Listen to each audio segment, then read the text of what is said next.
Good afternoon again, and thank you so much for joining us for PAX's annual Protection of Civilians conference. My name is Carrie Huisman. I am a member of PAX's Protection of Civilians team. I recently had the very distinct pleasure of interviewing Admiral James Stavridis, the former Supreme Allied Commander Europe for NATO. In just a few moments, we'll show you his prepared remarks. In the meantime, I do just want to touch on a couple of key things about our session.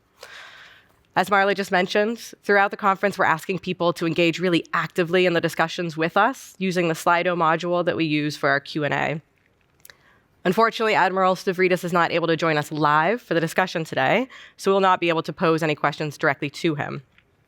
However, as just mentioned, we do have 4 expert panelists joining us for a session immediately following this that will touch on some of the really important practical realities of taking on the mantle of POC championship in practice.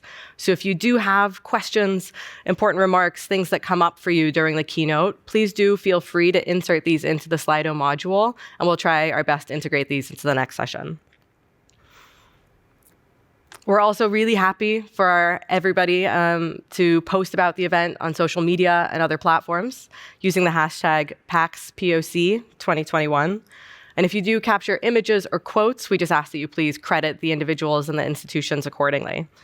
I know for a fact that Admiral Stavridis himself is a prolific member of the internet community on social media. So if you would like to tag him in any contributions you would like, on Twitter or LinkedIn, I'm sure he'd really enjoy being engaged in the conversation today and afterwards. And please do remember the session will be recorded and later rebroadcast on protectionofcivilians.org. Back to our keynote speaker for today. Admiral James Stavridis was the longest-serving combatant commander in recent U.S. military history. He had a 37-year military career in the U.S. Navy and retired as a 4-star admiral. Earlier in his military career, he commanded the top ship in the Atlantic Fleet, as well as a squadron of destroyers and a carrier strike group, all in combat. He later headed up the U.S. Southern Command and served from 2009 to 2013 as the Supreme Allied Commander Europe for NATO, where he was responsible for the alliance's interventions in Afghanistan, Libya, the Balkans, Syria, as well as efforts regarding counter-piracy and cybersecurity. In the course of his career, Admiral Stavridis also served as a senior military assistant to the Secretaries of the Navy and Secretaries of Defense in the United States. Since retiring from the military, Admiral Stavridis served as the Dean of the Fletcher School of Law and Diplomacy at Tufts University, and he's currently the Vice Chair of the Carlyle Group for Global Affairs and the Managing Director as well. He's also the Chair of the Rockefeller Foundation Board.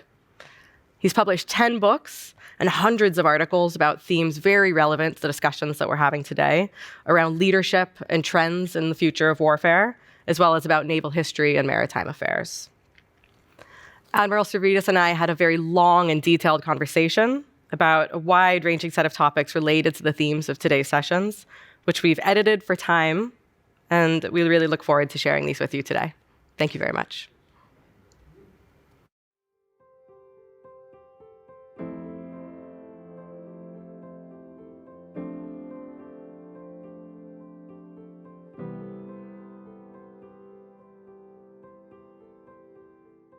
We want to begin by saying we all hope we are never in a war, and that anytime any nation is in combat, it has a deep responsibility to protect civilians, to protect innocent lives, to avoid collateral damage. Well, let me discuss the military side of that, since that's my expertise.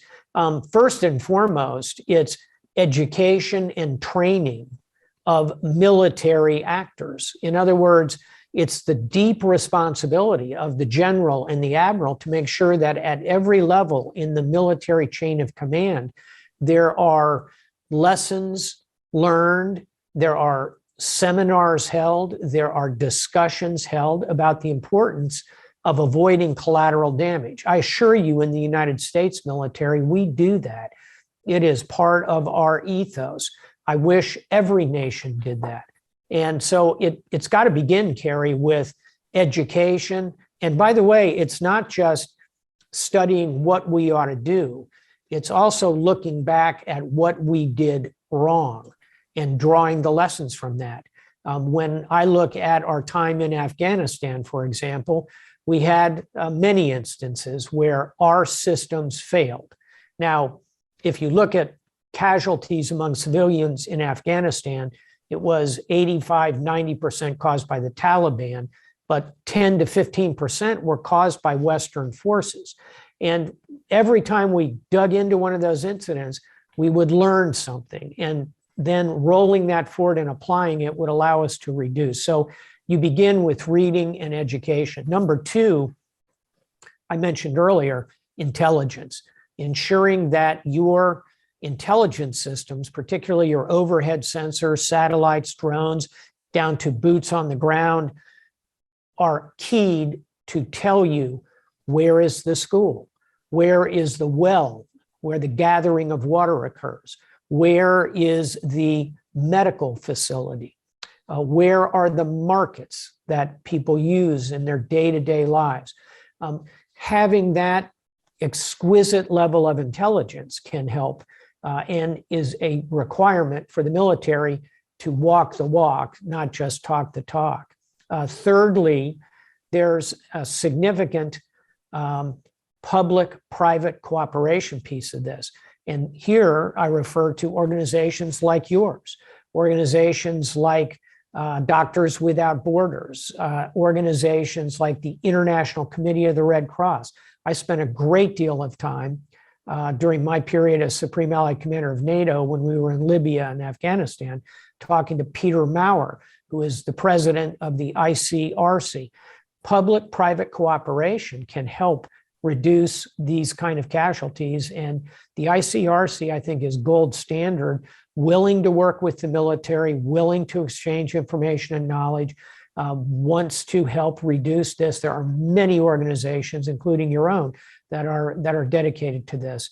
And then lastly, to the question of walking the walk, it's training and exercises. You know, militaries, we think of them as being in actual combat all the time. In fact, 98% of the time, militaries are training.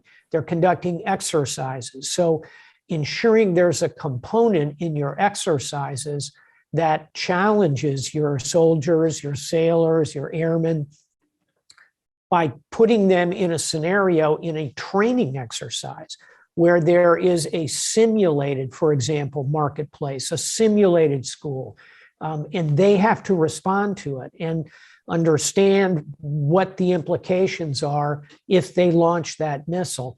Training and exercises can be a big help of it. So that's a long shopping list, but I think all those things are quite important.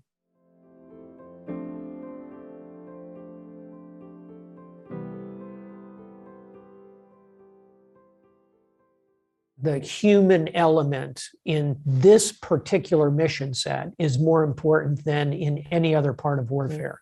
I think it's vital that there always be a human in the loop, as the saying goes, a human who is the ultimate decider whether or not to launch, for example, a precision-guided missile. We do not, in my view, want to be in a position where artificial intelligence is making those decisions.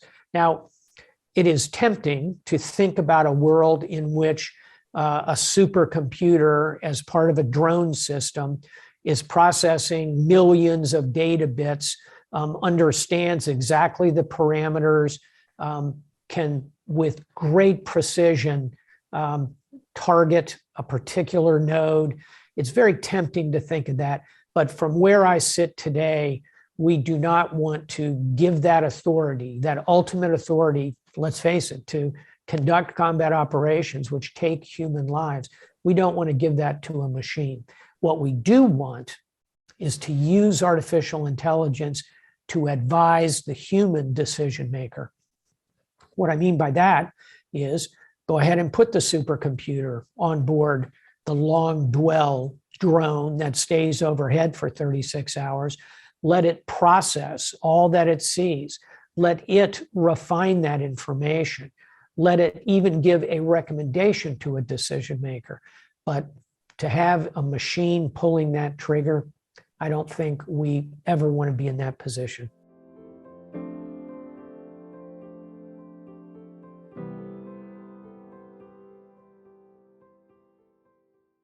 community engagement is crucial to the mission we're discussing this morning, protecting civilian life. And in the context of NATO, I would often recommend, indeed require, officers on my staff to read a book by a man called David Kilcullen. The book is called The Accidental Guerrilla. And it essentially tells the story of villages where young men, generally they are young men, are never intending to become an insurgent, but there's a tragic misstep by a military organization. There's anger, there's revenge, there's resentment. You create the so-called accidental guerrilla. So to your point, Carrie, how do you avoid that? You avoid that with community engagement. You avoid it by using all the things we've talked about.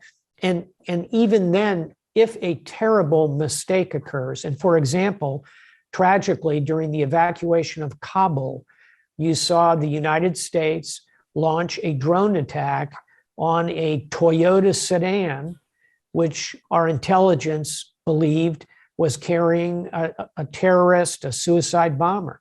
Turns out it was a father and his young children. As bad an incident of a failure by the US military as I can think, particularly in the recent past.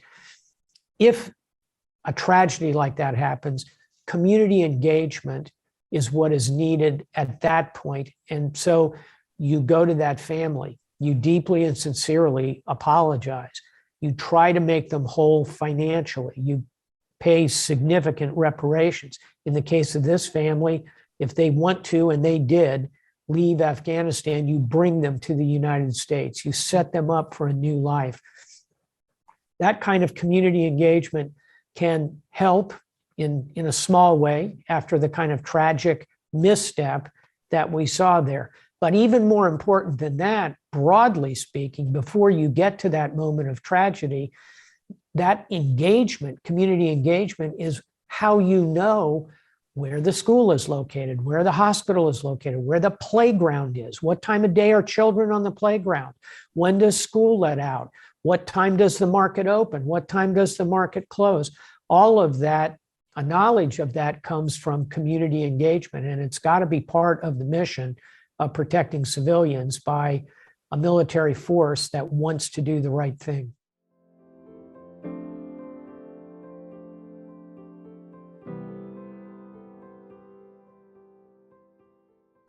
In a word, failure. And I'll give you three fairly straightforward examples of this. One would be the United States engagement in Vietnam, where famously at the end of the war, a North Vietnamese general at a meeting with an American general, the North Vietnamese general said, you know, we never defeated you on the battlefield, but we won the war. And the American had to make that concession. And a huge part of that was our failure, despite efforts, but our failure to, as the saying goes, to win the hearts and minds. And how do you win the hearts and minds? Well, there's economic components, educational components, but you've got to preserve life. You've got to create a sense of security on the part of the population. The US failed to do that in Vietnam and failed badly. And then third example, sadly to me personally, is NATO and our failure as an alliance in Afghanistan, which has come to the end of a 20-year road with a resolution that I think is not in the best interest of the people of Afghanistan. Could we have had a different outcome if we had done a better job of community engagement, of protecting civilian life, of reducing collateral damage? I think potentially we could have. So again and again, you can find examples of where a lack of attention to this, this crucial part of the mission can lead you to failure. I'll conclude on this by saying when I was Supreme Allied Commander, when I first went to Afghanistan for the very first time, and I went constantly over 4 years, I met every time I went with the president. At that time, it was Hamid Karzai. And President Karzai made this exact point to me, that what you must do if NATO will succeed in Afghanistan is gain the confidence of the population. To do that, you need the economics, the education, the medical, but above all, you have to protect them. You have to avoid collateral damage. And we did not do that to a degree sufficient to contribute to success there. It was part of our failure.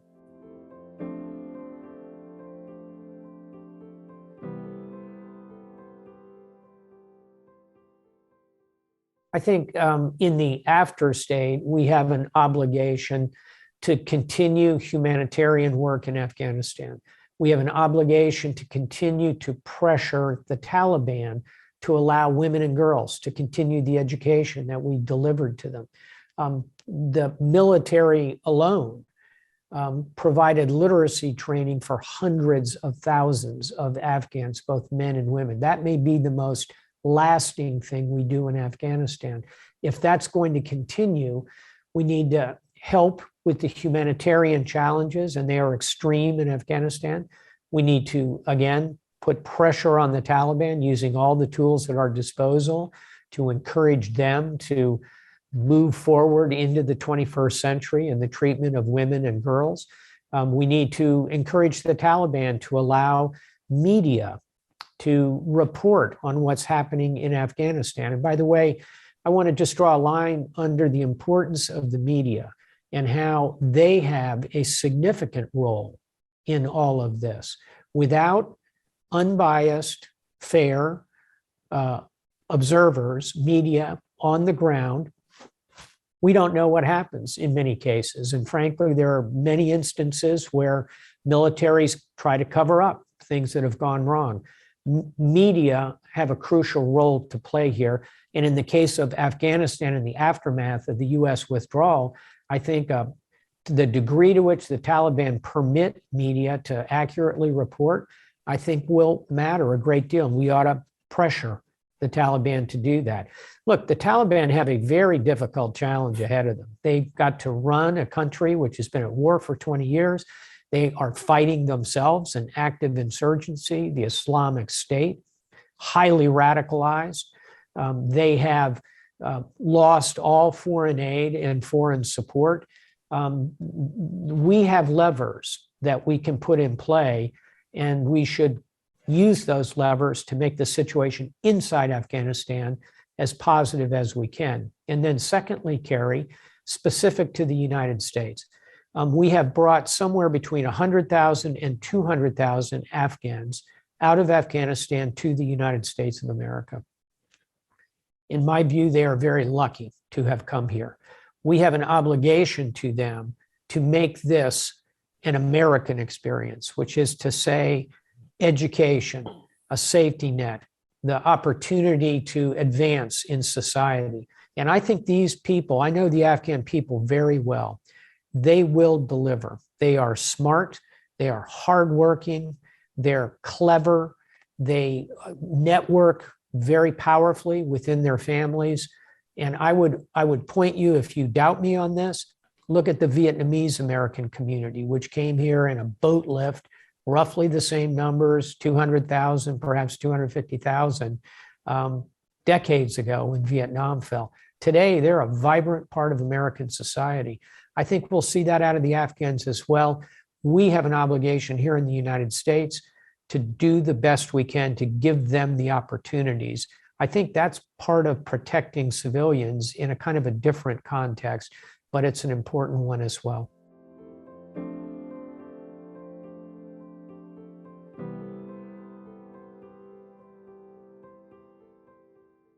Well, first and foremost, we ought to recognize that the comprehensive approach has to be part of everything we do as a military, for all the reasons we've talked about. Hard power alone is insufficient. You need both hard power, that pure military kinetic activity, putting a bomb where you need it to go, but the long game is on the soft power side. It's the education, it's the infrastructure, it's the diplomatic support, it's the development, it's the international coalitions coming together, it's work with non-governmental organizations like PAX. It is all of that capability brought to bear on a given challenge. It's a perfect example of the fact that no one of us is as smart as all of us working together. So for the military, in its occasional arrogance to say, oh yeah, we got this, we'll just go in and use hard power, completely misses the objective of creating real security. We will not deliver security from the barrel of a gun in the 21st century. There are times when you need hard power, but so often to deliver security, you need that comprehensive approach. Here in the United States, sometimes it's called the Interagency Approach. In the case of the US, it's bringing together not just the Department of Defense, but the Department of State, USAID, the FBI, the Department of Justice, Department of Homeland Security, our intelligence agencies, our private sector, our companies who can come in and after security is built and create economic opportunity, our non-governmental organizations, both those based in the US and those based overseas. All of us have a role in this. Now, where have I seen it work? Closer to home, the Balkans. I'm old enough to remember, in the 1990s, the Balkans were on fire. The Balkans looked somewhat like Syria does today. It was open warfare. It was mass migrations across borders. 8,000 men and boys, I don't need to remind a Dutch audience, were killed at Srebrenica in a matter of days. There was death and destruction, warring factions, Croats who were Roman Catholics, Bosniaks who were Muslims, Serbs who were Orthodox. The Balkans were on fire from north to south, east to west. This all in the wake of the blow-up of Yugoslavia. What did we do? I would argue we took a comprehensive approach in the Balkans. Was there a military component? You bet. We used a combination of peacekeepers, military deployments, K4, I4, NATO, coalitions. We used military force. We launched Tomahawk missiles into the capital of Serbia. We used military force, but we also had the United Nations, the European Union, the development agencies, organizations like yours, Médecins Sans Frontières, the ICRC, huge international lift into the Balkans. How did it turn out?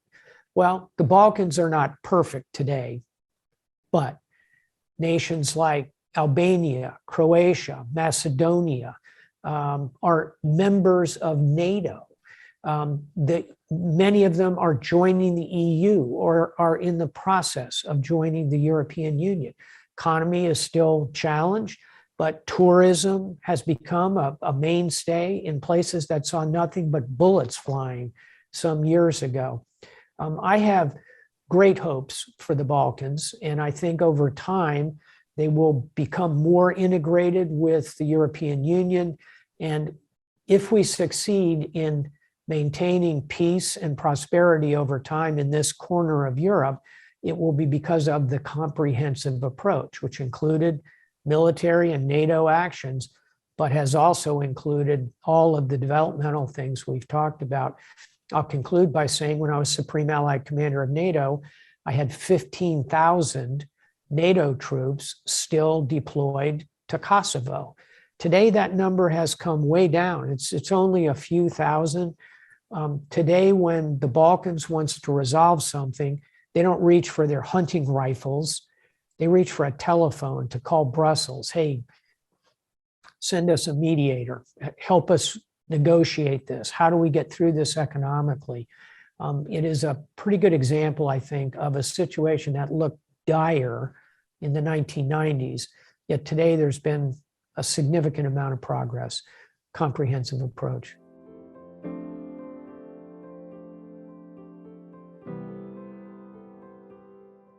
There are two halves of the same coin. And let's go back for a moment to the book I mentioned by David Kilcullen, The Accidental Guerrilla. The entire thesis of the book, which is accurate in my view, is that you will never defeat terrorism if you continue to create more and more terrorists by your lack of concern for civilians, by your lack of community engagement. Those are the kind of failures that will create real problems. So I would say, without question, you must protect civilians. I would argue that is job one if you are going to ultimately defeat terrorism. Now, at the end of the day, there are elements in the Islamic State or Al-Qaeda that we're not going to negotiate with. We are going to find the means to terminate them. But the long game is the support that they receive from the community. We have to be constantly mindful of that. And I think that really is job one. You've got to protect civilians, not just from your forces, but from the forces of the terrorists. And if you do that successfully over time, you can succeed in these counterinsurgencies.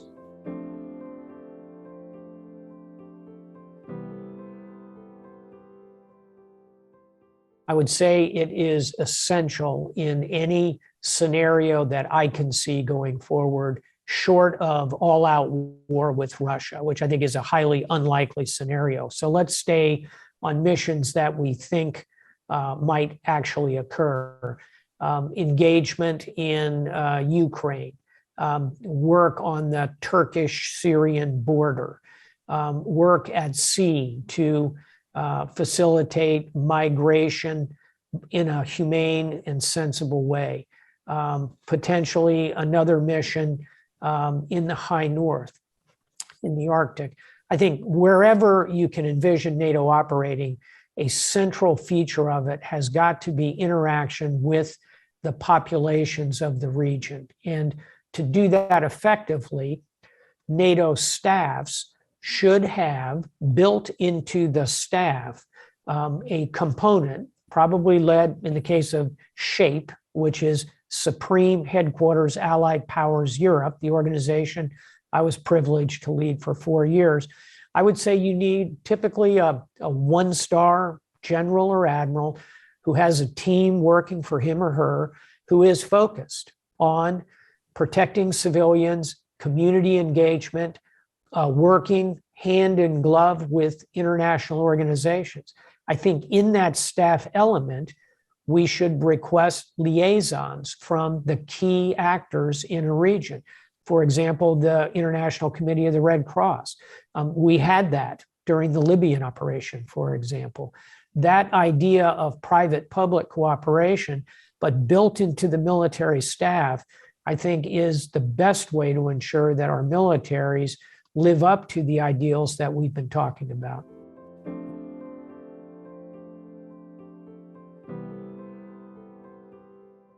Well, a key word here is practice, and here I'll use it in the American sense of the word practice, which is you practice something, you do it over and over again, you learn from practicing.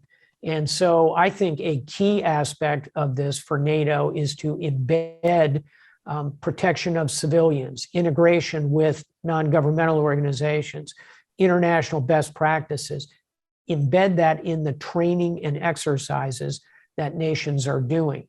Number two, NATO should establish a specific center of gravity, center of excellence, a particular, if you will, think tank within the firmament of NATO that focuses specifically on this. Some of the centers of excellence do touch on this, including the comprehensive approach, but I would argue, as we've been discussing, that this is so central to potential military operations that it ought to be a standalone center of its own. It doesn't have to be huge. It could be in a place like The Hague, as a center of international law, international courts. It could be located anywhere around the alliance. Could be virtual for that matter. But I think an actual center of gravity on this would be crucial. And then thirdly, we talked earlier about champions. I think one or two nations ought to be encouraged to be the champions in this area. And we do this in NATO. The US, Great Britain, France bring nuclear capability to the alliance. If you will, they're the champions of strategic nuclear weapons. Other nations, Germany, for example, could be considered to be the champion of diesel submarine technology. They make the best diesels in the world? Where is the champion of protecting civilians? Who could lead that effort? Could it be, for example, the Netherlands? I could make some pretty strong arguments for that. Could it be Canada, which has a long history and tradition of peacekeeping operations? We need a champion. So if I were Secretary General of NATO for a day, I would be posing that question to the member nations and asking who would like to take this chalice and lead us in this particular and important part of NATO operation.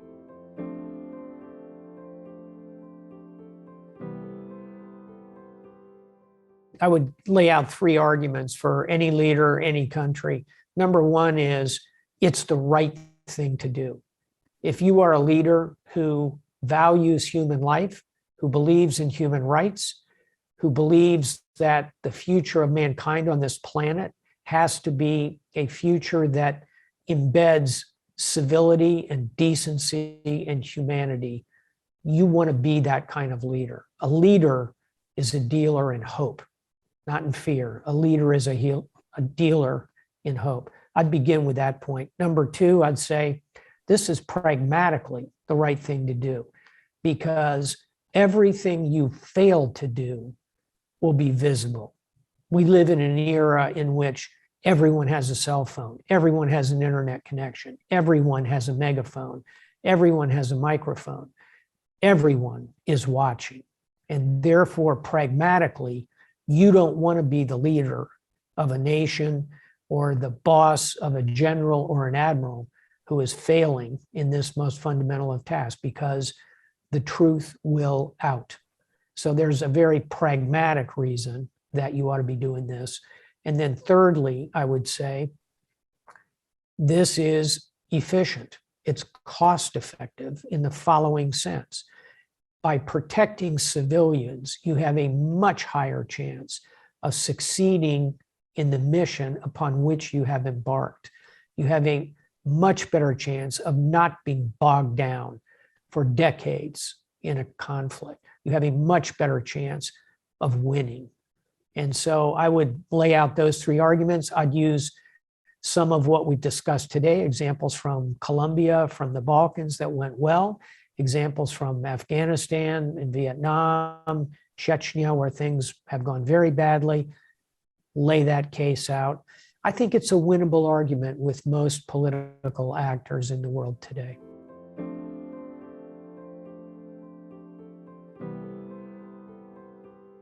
I will make a final comment, which is here in the United States, we have a tradition of saying to veterans, those who have fought our nation's wars, we say to them, thank you for your service. And I appreciate that when people say that. But here's my point. There are so many ways to serve, not only our military, but as we've talked about today, our diplomats, our development experts, our intelligence officers, those on the front lines medically, working in hospitals, fighting COVID, for example, teachers around the world. There are so many ways to serve. And I want to close by saying to an organization like PAX, which I equate to all of these non-governmental organizations, which are full of selfless, honest, hardworking individuals who care so much about the world. To all of you, and especially on this day to PAX, let me say thank you for your service. I appreciate it.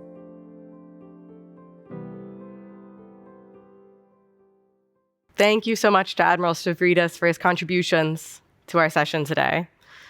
I feel as though the Admiral really left us with some important food for thought, certainly for the rest of today's sessions, but he also provided a call to action to the broader international community interested in protection of civilians, that we need to make protection of civilians and then the appropriate mitigation, but response to civilian harm incidents central to how military interventions are planned and implemented.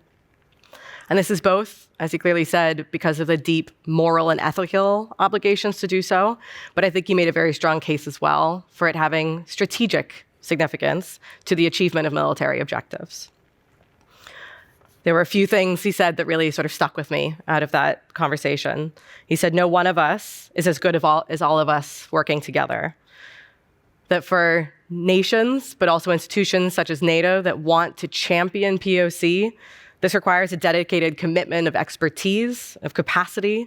For instance, the example of a dedicated center of excellence, maybe other formal structures to really make POC central to how these institutions function. Getting POC right also requires implementing lessons learned into training, scenario exercises, other practical means to make it such that POC champions can actually walk the walk and not just talk the talk. And finally, I found the comment very useful. He said, "We will not deliver security from the barrel of a gun in the 21st century." I look forward to hearing what our next panelists have to say as a result of the remarks from Admiral Stavridis. I'd really like to welcome all of you. If you have questions, remarks, things that are sticking with you from this session that you'd like to carry forward into future conversations, please certainly feel free to add these into the Slido module, and we'll do our best to address them in the following session. As well, Admiral Stavridis, as I mentioned, is a very avid social media user, so feel free to connect with him on LinkedIn and on Twitter and tag him if you have any questions or remarks on this as well. We really look forward to having all of you join us for the next session. We have an expert panel entitled Connecting Realities to POC Championship. We have local experts from Iraq and Chad to provide a local perspective on this idea of POC championship, as well as senior policymakers from the Dutch Ministries of Foreign Affairs and Defense joining us. We'll be getting started with that session in just a few minutes at 2:15 here local time, and we really look forward to seeing you on our platform and in person for the rest of the conference. Thank you so much for being here.